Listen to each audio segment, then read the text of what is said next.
The Trumper reaction. So, I mean, it's interesting that there's a dialectic in the, let's use Judith Butler's term, temporarily, although I'd like to upgrade it to sin genesis and Husserl, but she speaks of the specter. So on the one side, and it has sort of a little tornado center around the Renee Good case.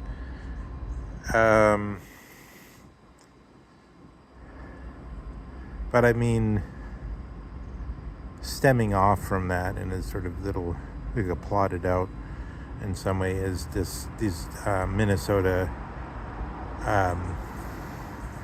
protests or riots. If you're Robert Reich, they're protests. If you are Asmund Gold is his name, I think, then they are riots.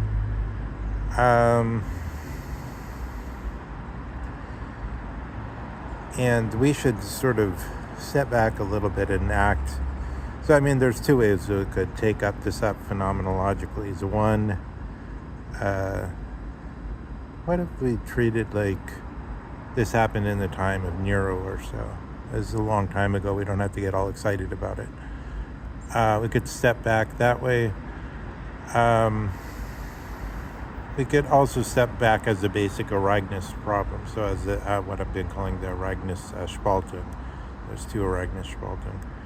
I sort of loosely organized that against Schmidt version as denounced by Strauss as being inside the liberal metaphysics, and existentialism in general as being in the horizon of something like a fact value or fact norm distinction. And liberalism moving on that unified underlying ground such that it corresponds in the legal situation to the problem that judges no longer judge, but instead they're simply said to numerically vote. Of course, that was always de facto true, but now it's insisted that it's de facto true, as in the Supreme Court.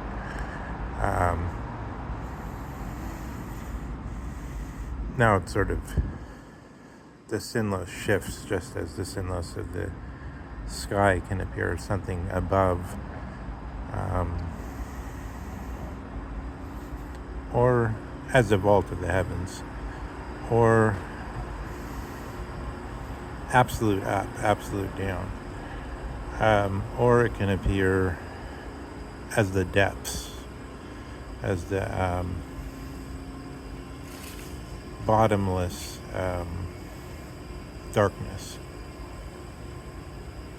which corresponds in the way to the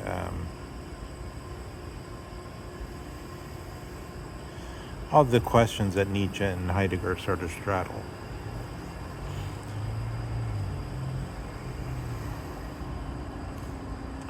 So, I mean, this dialectic that I wanted to get to is this. It's the following. As soon as one side, so there's some side, so I mean, the way the two sides are formulated that's important is that there's a federalist system, there's a so-called American experiment that such a great large landmass should be brought under one authority and yet retain some kind of geographical local autonomy, each state being supposedly having a share in the sovereignty against the federation. But basically that coming to an end with the Civil War and the 14th Amendment militarily enforcing itself on the South with the Reconstruction. Not with just, with the, really with the 1960s. With the Civil Rights Movement. There was a brief period of sort of libertarian optimism by which people thought, oh, if we open markets, the South will have to integrate on its own because the blacks will offer in this proto before Milton Friedman existed, Milton Friedman type thinking, oh, with the laissez-faire system, and just as with today they say about those H1B1 visas, or however they're called. I'm not sure if that's the right way to refer to them. That the pool of possible labor will get sort of sorted out according to rational usage. But what actually happened is the South simply blocked out, as it would then be called, Negro advancement in various geographical localities. They simply blocked it out as a sort of ethnos thing. And the economics wasn't strong enough to break into that. I mean, that's one proof, as it were, in the thesis that economics is about creating markets rather than about merely going somewhere and saying, oh, you guys really want this stuff. No, they don't really want it. It's just that you make life only about annual income, and then, like what Fukuyama taught the Ukrainians, because he gives seminars in Ukraine. And then you call it democracy, and democracy actually turns out to mean that anything you can think about can be only subordinated by the Maslow pyramid and nothing else. And then you denounce anything that goes against that as white supremacism. So that, supposing you could try to stretch, to show the absurdity, supposing you tried to stretch it and then say, oh, there's this thing called Basque supremacism, because after all, if you meet a Basque person on the street, they're, from a distance, they more look just like a white guy. If you get to know them, usually Basque, I think there is a deep ethnos difference. They have a different character than than the Europeans. Okay, even though they're right in the midst of Europe.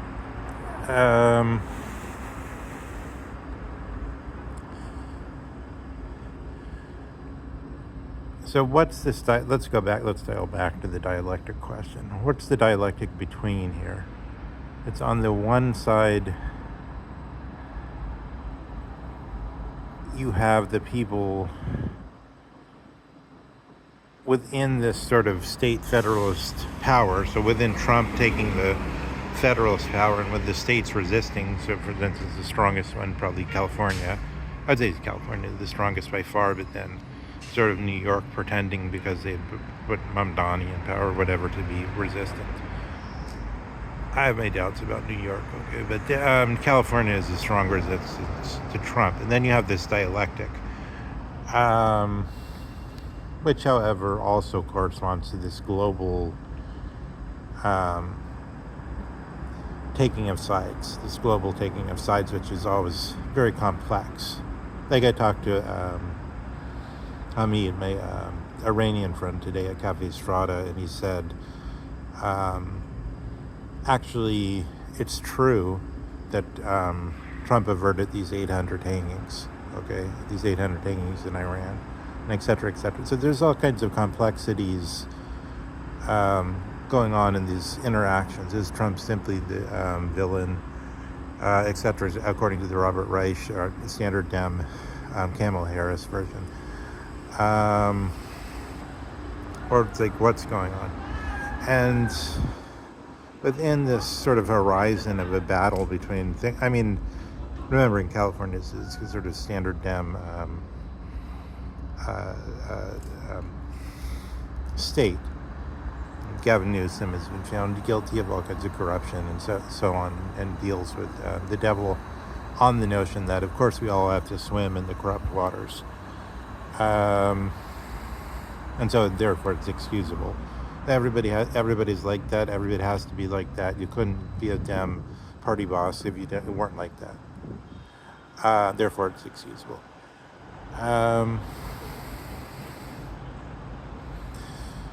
So we have this dispute between two corrupt powers, Trump and the California sort of separatist supremacists, as it were. The California culture ought to be the specter, as represented by Judith Butler, as represented by Hollywood, of the earth. And then a lot of people sort of, because they're already primed through the kind of Fukuyama version, general democratic Atlanticist version, they're sort of,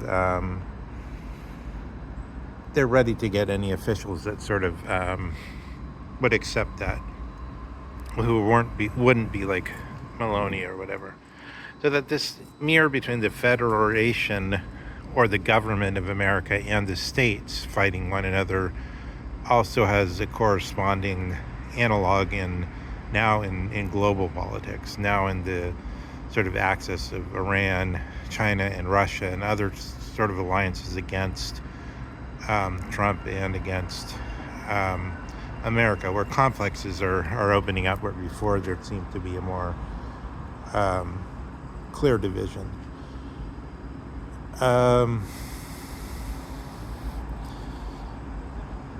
But what happens is one side would say, with this good issue, they start saying, look how they're lying about the murder of this woman. And then the other side says, when people start to protest, they just say, look how they're now rioting and out of control. Look how they're, people are enraged. And if there is the rise of fascism, justifiably enraged. But then the other side, seeing this rage, says, scrubbing away dark horizon, the notion that there's abuses that's happened, and said these people are crazy. They're crazy. Look at, they're demonstrating all this rage, but not because there was a crime. And then, so when there's rioters in Minneapolis, they say it's the opportunity for the people that are on the side of Trump or are on the side of some paleo-conservative view to say, yeah, of course we were right all along. Look at what kind of look at what they're like. And then you could see on the Judith Butler side the counter to that, sort of calmly saying, well, yes, we're going to remain calm, but we know who our enemy is, and we're going to act decisively at the right moment, and we're gonna not going to capitulate to this, and so on. And then these things amplify one another. So we're witnessing, this struggle between localities and federality, but as sort of deranged by this earth-wide forces, I think.